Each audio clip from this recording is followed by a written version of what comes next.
Assalamualaikum, salam sejahtera untuk semuanya. Saya Lucky Bahtiar dari kanal YouTube Kontak Media. Kembali kali ini akan membahas kasus Subang. Topiknya adalah obstruction of justice atau perintangan penyidikan. Konon ada dugaan bahwa dalam kasus Subang ini ada praktek perintangan penyidikan ya. Tetapi hingga hari ini memang belum ada kabar yang lebih jelas tentang perkembangannya seperti apa. Demikian, jadi mari kita bahas. Praktek perintangan penyidikan atau obstruction of justice yang kemudian lebih dikenal dengan singkatan OJ merupakan salah satu hal yang paling menghambat dalam penyidikan suatu kasus. Dampak dari penghambatan ini adalah lamanya sebuah kasus terungkap atau bahkan bisa tidak terungkap sama sekali. Demikian ya betapa berbahayanya sebuah OJ. Nah, modusnya yang paling umum OJ ini adalah dengan merusak TKP atau menghilangkan barang bukti atau memanipulasi barang bukti atau misalnya dengan mengubah atau memodifikasi barang-barang bukti.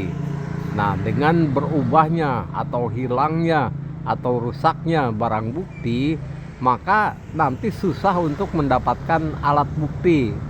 Karena sebagian dari alat bukti itu adalah barang-barang bukti yang ditransformasi atau dikonversi menjadi alat bukti tadi.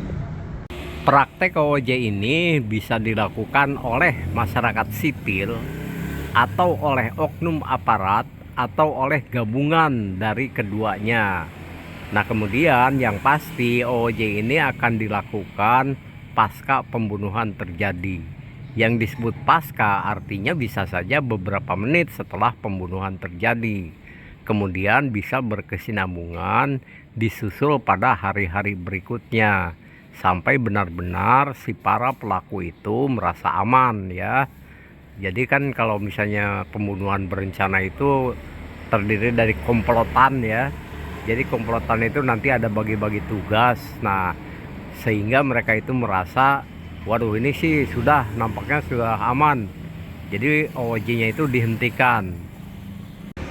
Bila kita berpegang pada adagium tidak ada kejahatan yang sempurna, maka ada potensi besar bahwa praktek OJ ini juga tidak sempurna. Jadi artinya tetap meninggalkan celah-celah yang bisa diusut atau dibongkar.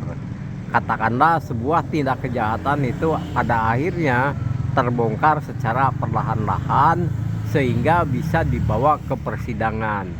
Nah, di dalam persidangan itu idealnya praktek OJ tadi itu juga disidangkan dengan tata cara yang mungkin memang ada aturan khusus untuk para pelaku OJ ini.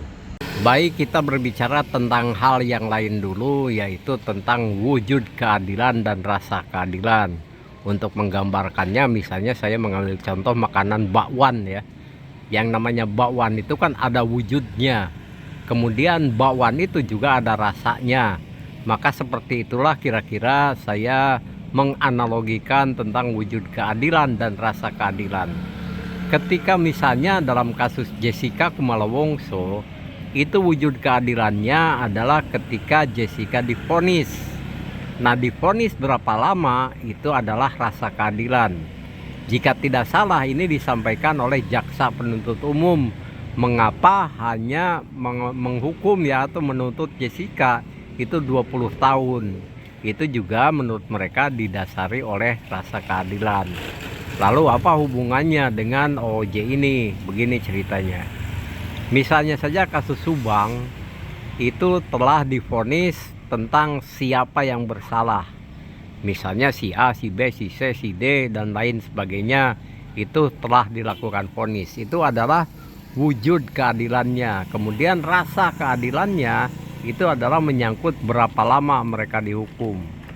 Karena memang di situ kan tentu ada batasan-batasan waktu hukumannya ya, atau waktu vonisnya berapa lama mereka di penjara. Nah, pertanyaan susulannya adalah begini. Apabila wujud keadilan terhadap para pelaku pembunuhan itu sudah dilakukan, maka kira-kira berbicara rasa keadilan terwujudkah rasa keadilan apabila misalnya OOJ-nya ada kesan tidak tersentuh, ada terkesan jauh dari akan disidangkan? Nah, tentang hal ini silahkan Anda berkomentar. Tadi telah saya katakan bahwa ada wujud, ada rasa. Nah, terkait dengan OOJ ini, jangankan soal rasa keadilannya, bahkan wujud penegakan hukumnya saja itu di kasus Subang kan belum ada. Jadi sebagai bagian dari masyarakat umum, saya ini hanya menyampaikan aspirasi ya, tidak bermaksud melakukan intervensi kepada penegakan hukum di kasus Subang.